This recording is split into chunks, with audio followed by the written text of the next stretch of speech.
Losing time, I'm fading fast. I just wanna make it last. Try to let go of the past. I close my eyes, embrace the blast. Sleepless nights and headache stack. Restlessness to hell and back. Before we get into the review, hand me your phones for a second. Wait, did I grab the wrong one? Isn't this the K90 Max? Nope, this is actually the K90 Ultra. Honestly, it's incredibly easy to mix them up because they look and feel almost identical. A quick shout to my tech partner from China for sharing this video. A big thank you for making this possible.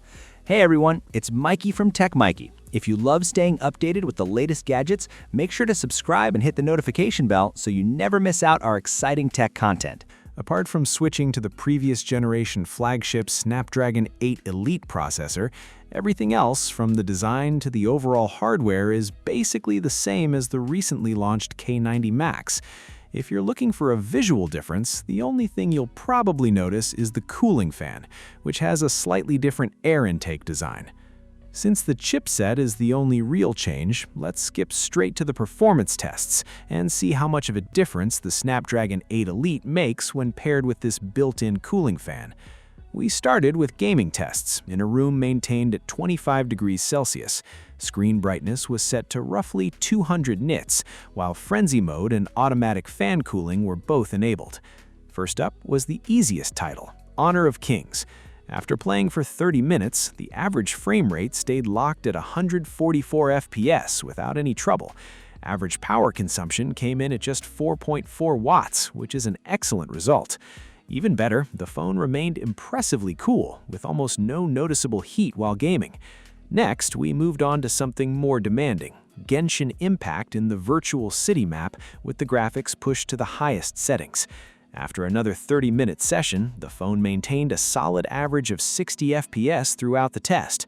Performance was smooth from start to finish, and average power consumption once again measured 4.4 watts.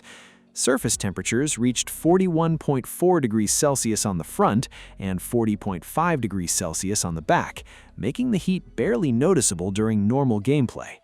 Since those games didn't really push the hardware, it was time to step things up. We then tested Arknights by running the Wulin City map continuously for half an hour. The average frame rate came in at 59.1 FPS. There were a few minor frame drops here and there, but the performance quickly recovered back to 60 FPS, so gameplay remained stable for most of the session and felt very smooth overall. Because this game hasn't been specifically optimized and demands more from the hardware, power consumption climbed to 7.6 watts, and temperatures also increased, reaching 44.9 degrees Celsius on the front and 44.5 degrees Celsius on the back. The hottest spot around the upper section of the middle frame peaked at 47.9 degrees Celsius. That area does become noticeable in your hand during extended gaming sessions. If you're planning to play demanding titles like Arknights Reloaded on this device, lowering the graphics settings will provide a much smoother and more comfortable experience. The K90 Ultra uses the same built-in active cooling fan found in the K90 Max. Compared to similar solutions from other brands, Redmi's fan operates much quieter and features a smarter airflow layout. The vent directs cool air straight across the rear panel, helping the phone release heat more efficiently.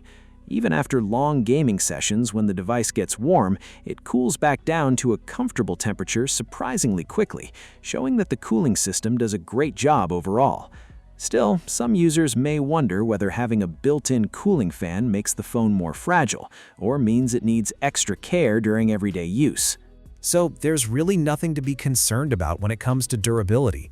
The built-in cooling fan itself is rated IPX8 and IPX9 for water resistance, so reliability isn't an issue at all. On top of that, the entire phone carries IP68 and IP69 dust and water resistance ratings, meaning it can even be rinsed with water without any worries. The display is exactly the same as the one found on the K90 Max. You get a large 6.83-inch panel with a sharp 1.5K resolution and an ultra-smooth 165Hz refresh rate. It also uses the same flagship-grade M10 display sensor and delivers an impressive peak brightness of up to 3,500 nits. Xiaomi has also included its eye protection technology, so the viewing experience remains comfortable even during long sessions. As for the rest of the hardware, including the cameras, vibrator motor, stereo speakers, battery, and charging system, everything is identical to the K90 Max, so there's no need to go through those features again. We also put the battery through a series of gaming tests. After 30 minutes of Honor of Kings, the battery dropped by just 4%. Half an hour of Genshin Impact used 7%. Zumo DN consumed 12%, and Honkai Impact 3 drained 13%. That Honor of Kings result is especially impressive. With only a 4% battery drop in 30 minutes, the phone is extremely power efficient. Even if you're someone who spends hours playing Honor of Kings every day, you could realistically get well over 10 hours of gameplay on a single charge.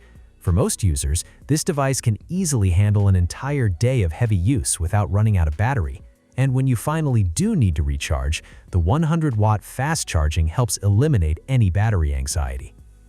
After spending time with the K90 Ultra, I honestly feel Xiaomi could have called it the K90 Max Lite. It's very different from previous K-series models. While it uses the previous generation flagship processor, the chassis, design, and nearly all of the hardware are borrowed directly from the K90 Max. With memory prices increasing recently, Xiaomi has been facing more pressure on production costs. That's why the company is introducing more models across different price points to give buyers additional choices. The Xiaomi Redmi K90 Ultra starts at 2,799 yuan in China, which is roughly £311 in the UK or around $412 in the United States. Even with that strategy, the K90 Ultra still managed to exceed our expectations. Thanks to its built-in active cooling fan, it delivers excellent gaming performance while keeping everyday use consistently smooth. During the hot summer months, the active cooling system also helps remove heat from inside the phone much more effectively. Overall, the K90 Ultra sits in a very attractive position between the K90 and the K90 Max, and its pricing should remain competitive. If you enjoy playing mobile games regularly but don't want to spend flagship-level money, this is definitely a smartphone that's worth putting on your shortlist.